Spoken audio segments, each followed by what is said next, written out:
An exclusive interview now, a top doctor exposing everything the deep state is trying to hide about CV. Welcome to the Next News Network, my friends. I'm Gary Franchi. We are in day 9 of the Trump administration's 15-day Slow the Spread campaign. But the man who at the age of 14 in 1978 invented email, yes, the inventor and copyright holder of email.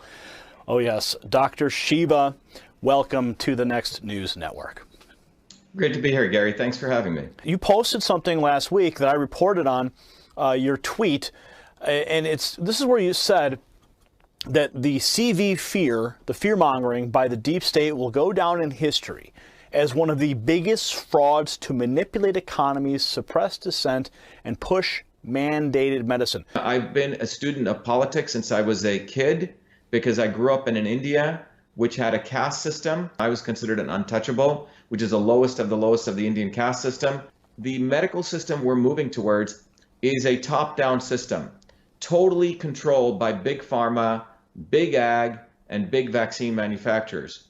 Sustainable development goals, signed off by the United Nations and all their countries in 2015. It's called SDG 3, which was signed in 2015. They paint a utopia, Gary. It's this utopia of the elites. Subsequently, in an Immunization 2030 document as an addendum to that, they say the way we get to utopia, these 17 goals, is we must immunize everyone on the planet, e.g. vaccinate everyone. And the reason this is important is, look, I created a company called Cytosolve, one of the other inventions I did out of my PhD work, to use the computer to understand chemical reactions in our body and on our cell, basically use a computer to model diseases so we could eliminate the need for animal testing.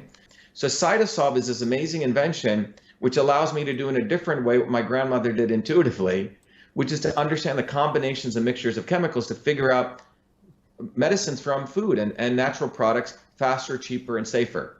When I built that, I said, wow, pharma guys would want to use this because it takes them 15 years to build a drug, $5 billion. And I don't know if you know this, the pharma industry is in peril right now.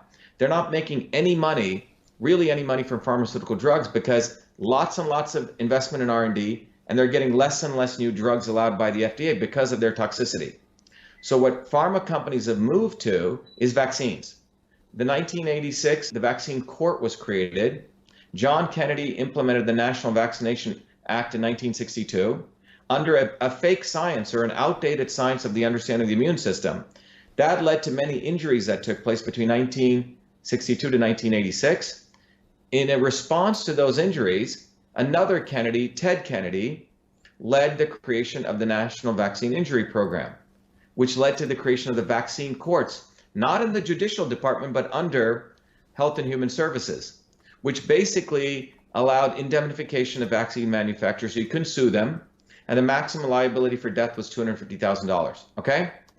And so we're at a situation now that for pharma companies, vaccines are pure profit, no liability, no risk, they can't get sued. When I came into looking at the one-size-fits-all vaccine program, there were other activists in this field, and frankly, many of them were controlled opposition.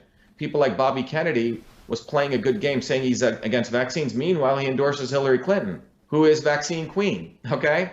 So the position I took was I said, we need to really educate people on the immune system. You'll see the videos I started doing. They started going viral, and the movement started taking off. And in fact, 5 days before the coronavirus stuff hit, about a week before, is when we won a major victory in New Jersey against these vaccine mandates. The deep state of a few set of people, from the Gates Foundation to the Zuckerbergs to Hillary Clinton, congealed with the UN and the deep state elites. They're going to fear monger on coronavirus because of the ignorance of the medical profession. Most MDs do not know what the immune system is. They don't even study nutrition. Based on that ignorance, they were going to scare the hell out of people with the coronavirus to essentially say, we need to do this for the quote-unquote common good. That's what we're seeing go on. There's speculation, considerable speculation, that the virus is actually a manufactured bioweapon. Now, the State Department, among others, are pushing back against that narrative, simply calling it Chinese and Russian disinformation.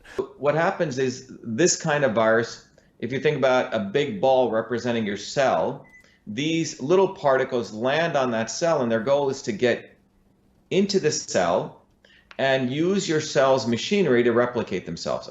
We have about 380 trillion viruses in our body. It's called a virome.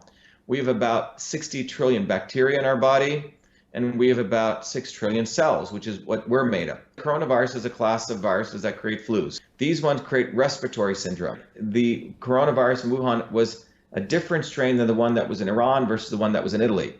And there's reports that I've read, it's hard to verify a lot of this, that all of those different viruses go back to one common branch, which actually goes back to Fort Detrick, okay, in the United States and North Carolina.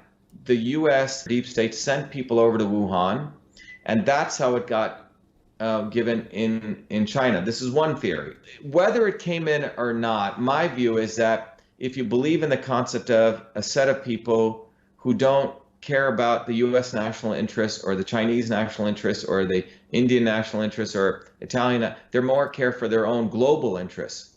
You could view a scenario where it got created by the deep state and got put out there. What was going on at this time? Hong Kong was blowing up. Remember that? And what people do not know is 6 months before the coronavirus, there were massive anti-pollution protests by Chinese citizens in Wuhan. You don't protest in China without risking your life. It's not like they have the First Amendment there.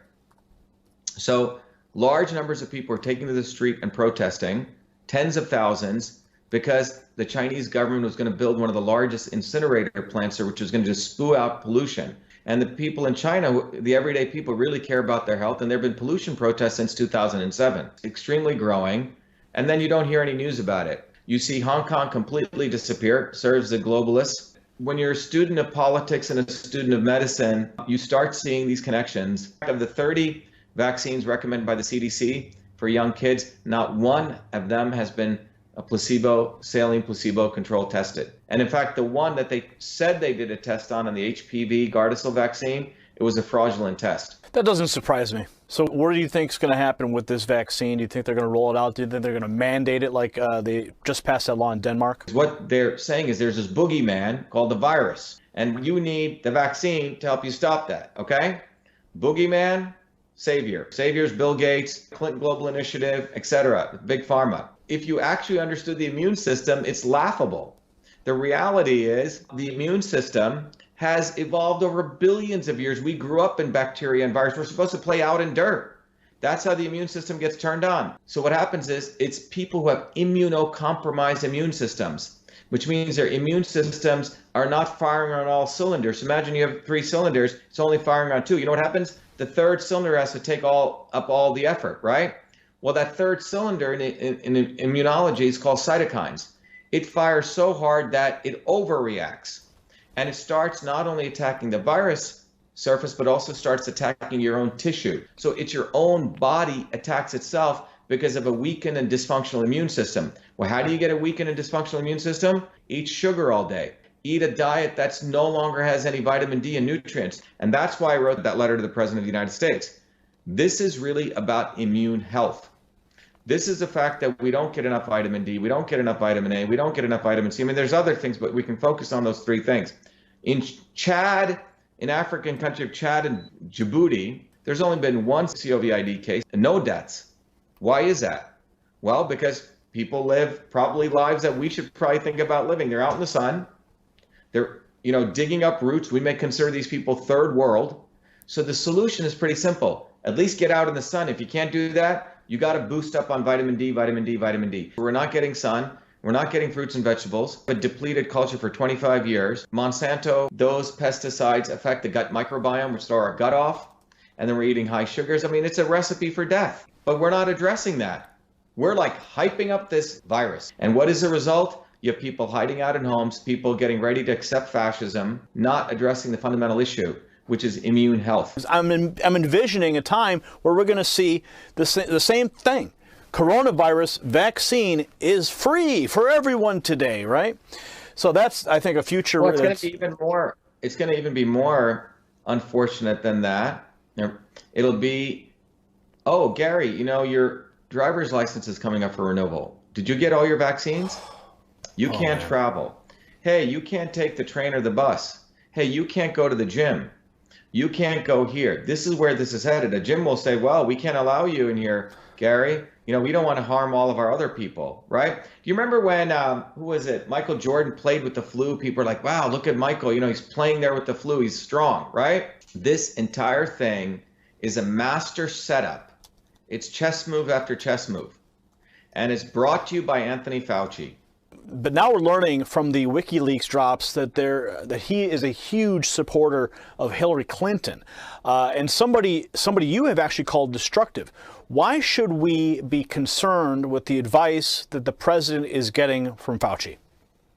Anthony Fauci, in my view, should be indicted. If people actually knew what this guy actually did, he's been with the government since Reagan times, 40, 50 years.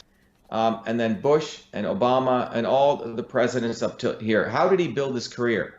He built his career on the false narrative that HIV causes AIDS. Peter Duesberg, who I've spoken to, who was a truly great scientist, you know, the youngest guy to get tenure at Berkeley. And Peter said, wait a minute, there is no causal relationship between this virus, HIV, which he considered a very harmless virus, and AIDS. He was vilified, you know, all of his grants went away. And the guy that promoted this lie was Fauci's predecessor by the name of Gallo, Robert Gallo. Robert Gallo was brought up on scientific misconduct charges. He literally stole the HIV virus from France. He couldn't produce enough of the virus because they couldn't find it. He created a bogus HIV test. Fauci came to his rescue. I think there was a power play. Fauci essentially took the lead. Gallo was put into the back, and that was the beginning of this guy's career. You know, he writes about how he hangs out with Bono and, you know, remember the whole AIDS and all the stupid celebrities getting involved in this nonsense, right? Oh, yeah. This was so Fauci, he's a veteran of this. This ain't his first rodeo. He learned how to create bogus science, to promote bogus science, to create the fear of HIV causes AIDS. Billions of dollars were spent on this. A lot of people died because people used drugs like AZT. I had a very good friend of mine who died from it. And, you know, people didn't learn HIV is frankly a harmless virus. Okay? The people who were dying from it were, again, immunocompromised. Gays at that time, you know, were having 1,500 partners. We're doing meth, amphetamines, all sorts of drugs. They were destroying their immune system. You had IV drug users who were destroying their immune system, and you had people getting blood transfusions, not because of the virus in the blood, but because they would get immunosuppressive drugs. The simple point here from a scientific standpoint is when you lower and you destroy the immune system. So Fauci doesn't want to talk about that. Everything is about the boogeyman of viruses. Fauci knows what he's doing. He is the face of pharma and vaccines, and he sees his opportunity to become, you know, the hero in all of this. The one big narrative that I've seen that's been presented is that, well, more people die from the flu. But there's this massive, massive, terrifying visual of people being intubated and people eating bats and all this horrific visual propaganda. And now states are in lockdown mode. National Guard has been deployed. State guards have been deployed. Tents are being set up in cities and in Walmart parking lots and hospital parking lots. And you're having this spirit of fear descend on this country and the world at large. But why don't we do the same thing for the flu? You have to understand, pharma and media work very closely together. Many, many years ago, you know, one of the companies I built, I had my second life with email. I originally did it for the Clinton White House. They ran a contest. I was a graduate student at MIT to automatically read and process emails. I ended up winning that contest, Gary, and I started a company called Echo Mail. When I created that technology, I had many people starting to want to use this for analyzing email. One of the companies that was very interested in knowing about this was one of the leading PR companies in the world called Burson Marsteller. And I remember going out as a young entrepreneur, I was running my company, meeting with one of the senior executives. And this was over dinner, and he was openly boasting about how Burson helps companies in crisis management. And he was saying that Eli Lilly, at that time, was having a major problem. Prozac sales were going down. And I said, well, what did you do? He goes, well, first I went to Eli Lilly, changed their branding. Hey, you're no longer a drug company. You help the world. Second thing he goes, I had them do was spin out some nonprofit companies. One of the nonprofits, he said, was a company which said, we need to protect battered women. And that organization took out ads which was full page ads, which would, if you saw it in a newspaper, would say, is your husband beating you? Do you know of someone, one of your friends, whose husband is beating them? Make sure they're taking Prozac. So they create a narrative of we're trying to help the distressed, and we are the drug company. We want to help all these darkies in Africa and India, etc. You know, we need GMOs. Gates is a savior. These guys are very clever at spending millions of dollars to create the narratives of helping the quote unquote the oppressed, and then they will inject them with their pharmaceutical drugs. These indigenous people actually knew how to take care of their health, but they don't want us to believe in our grandmothers. They want to believe in this idiot, okay, Bill Gates, who, by the way, never created DOS. He didn't write 50,000 lines of code. I did. You know, his mama and papa introduced him to people and bought someone else's DOS and flipped it. But he's a Harvard dropout, and he was able to patent his stuff, so he gets to be a gazillionaire. You see what I'm saying? Or a Zuckerberg. So these guys have built false histories of their eminence in the technology field. They leverage it to say they're going to be saviors, and that savior solution is not food, is not exercise activities. It's about injections into the bloodstream of people and to control them. That's what they're talking about. And every American needs to wake up that the lawyer lobbyists, the people I'm running against 3 lawyer lobbyists. I'm the only scientist or an inventor, a guy who works for a living. These lawyer lobbyists are the people who implement the desires of the deep state. That's what's going on. So what we're witnessing right before us should be a wake-up call to every person. I don't care if you're Democrat, Republican, Independent. The issue of health goes beyond all those parties. And what you'll realize, all of those establishment parties want to hurt you and want to control you. They want to make you a little atomic unit where you become a revenue generator for people like Fauci's clan and these kind of people. And no academic at MIT, Harvard will say anything. You know why? Because they owe their grant money to people like Fauci. Because it's a cabal. If you say anything, you're out. That's what happened to Peter Duesberg. Wow. So that's what we're dealing with. And unfortunately, the president, he may have good gut instincts, but he's not able to expose these people. I have had calls from senior level economists all over the country saying, Shiva, I saw your videos. You need to keep doing them. The president is being bamboozled by this circle around him.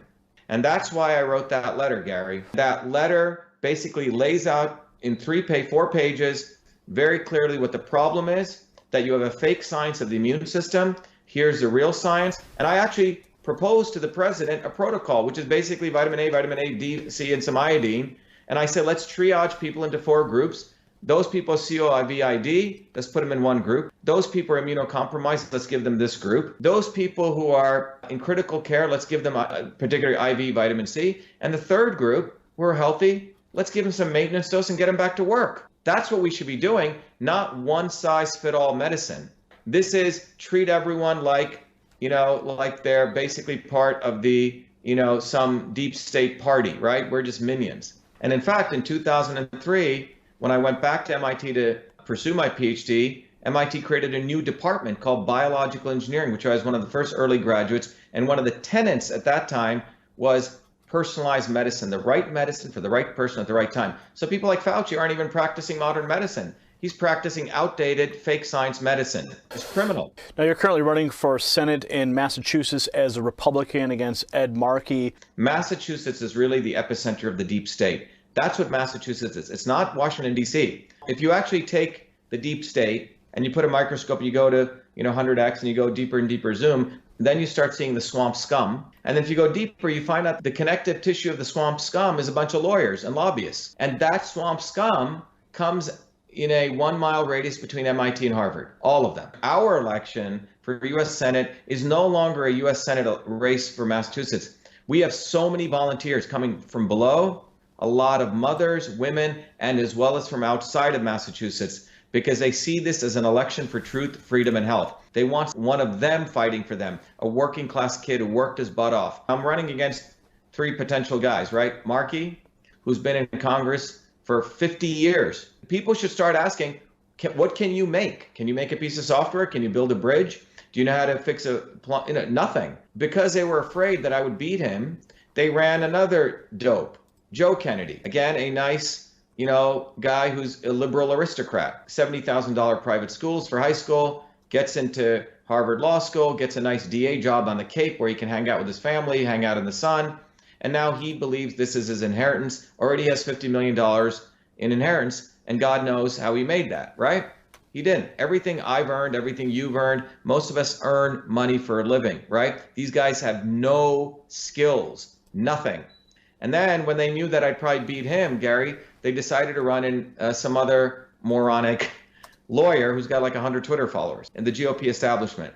But the bottom line is this election in Massachusetts is really going to be the dialectic that represents what's going on in this country. Producers versus parasites. That's what we're looking at. Do we want to vote for producers, people who make stuff, or do we want to continue voting for parasites? And especially in a time of crisis like this, who do we want helping us? Look at who Trump's surrounded with. He's surrounded with vipers right now, total vipers. There are really three forces in any political situation. Two of them are against the people. Only one of them is for the people. One of the forces is the existing overt establishment, openly out there to want to screw people. And everyone says, oh, yeah, they're the establishment, right? And then you have everyday people on the ground who want to change things. But in between change agents and the establishment comes a third group, what I call the NSOE, the not so obvious establishment. It's almost like a force of nature. And the not so obvious establishment is created by the establishment that speaks the rhetoric of change like Warren was just doing. I want to help the grassroots. They act as though they're for the people. When what they do is they exist to speak that rhetoric, to sucker young people who want change into their vacuum, and they suck them back into the establishment. Controlled opposition, Gary. That's what Warren is all about. She talks about she cares for people, all of this and that, but ultimately what she cares about is strengthening state capitalism, crony capitalism. And you can see that in a very simple way. The way you can test these guys on it is they always want to do regulations, right? And ultimately what you realize, regulations actually help the big guys. So she supported Dodd-Frank. Dodd-Frank actually supported banking regulations, which only 5 of the big bankers could afford. And it destroyed nearly 2,000 to 3,000, 4,000 small banks. What made America great, and hopefully will continue to, is the small banks. We have 12,000 small banks. You want to get a loan, you build a relationship with your local banker. You don't have to go to a behemoth bank like in other countries. So Elizabeth Warren's policy of regulatory policies help the big guys. Mark Zuckerberg right now wants to be regulated. You know why? Because he can keep out smaller Facebooks out because only he can be able to afford regulatory policies. So it's a backhanded way of supporting the establishment. They always speak about regulations as though that's going to help everyday people. What it does, it actually increases cost, and it's a way to keep out the small guys. Well, let's talk about some of the things Elizabeth Warren and the rest of the Democrats believe need to be included in this CV relief bill. Okay, the first one, rather shocking. I mean, the laundry list that they've included is, it's ridiculous. No voter ID to get a ballot. And anonymous ballot harvesting. How does this correlate to the pandemic, and how would this affect your campaign, your race? Well, I think there's another provision in the bill also for going cashless, right? To creating a digital cash for the... Creating a digital currency, a digital U.S. dollar. That's another point as well. Yeah. Mm-hmm. What I believe is happening right now before our very eyes is the invisible enemy, quote unquote, coronavirus, is being exploited, and this is all very well planned to execute all the imperialist agenda of the deep state. So you want to eliminate all borders. That's what essentially eliminating voter ID, IDs is. I mean, I was shocked. I never voted in my life because I didn't care for electoral politics. When Trump ran was the first time I voted because I liked the fact that he was a disruptor and he was going after both parties. And I remember going to vote. They didn't even ask for my ID. I said, you don't need my ID? They go, nope. Total opportunity for cheating. These things like the cashless society, again, they're using the fact, oh my God, we don't want people passing viruses by touching cash, right? It's basically a pretext for essentially going to negative interest rates. They own our money. Nothing is tangible. Everything is tracked. Everything you use is monitored. It's basically the advance of top-down rule. The 5G issue, I've been asked, what do I think about from a health standpoint? I haven't had a chance to go into that, but I can tell you 5G is an opportunity to put cameras everywhere with AI, the same AI we gave to the Chinese to watch lip movements. so you can understand what people are saying. It's not a future of innovation. It's a future of using technology to head us into the dark ages. When you suppress free speech, you basically move to scientific consensus. There's no more scientific method, which means you actually have to do experiments and find the hard thing of what's actually taking place. With scientific consensus, you can create lies, and from which you can use to create a fake problem and a fake solution. Oh my God, CO2 is a pollutant. Fake problem. And you create a fake solution. We need to impose, carbon tax. Well, the real solution is we need to lower pollution. And the Paris Accords allows China to pollute, going from 11 billion carbon metric tons to 22. India gets to pollute. Fake problem. Oh my God, these viruses are going to kill us all. No, it's fake problem. The real problem is we have immunocompromised people.